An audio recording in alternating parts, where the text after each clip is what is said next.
Hey Marvelites, I'm Lorraine Sink, host and writer of Marvel's The Watcher, and we are joined by the illustrious Joss Whedon. Thank you so much for joining us on Marvel.com. Thank you for having me. It's good to be illustrious. So you're in the editing room now. You're all done shooting. Do you miss the cast? I a little bit do.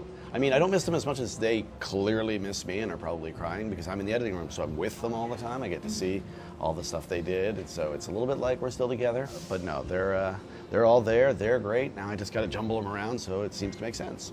Perfect. I love movies that make sense. That's by editing, by the way. Oh, It's editing. my course in editing. And then you're done. So Marvel's Avengers Age of Ultron is kind of a huge deal because it's the 11th Marvel Cinematic Universe film.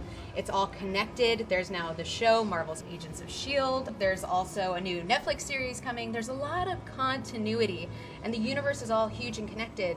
What is it like to work on something of that scope? The advantage is there is so much stuff dialed in that the page is not so blank.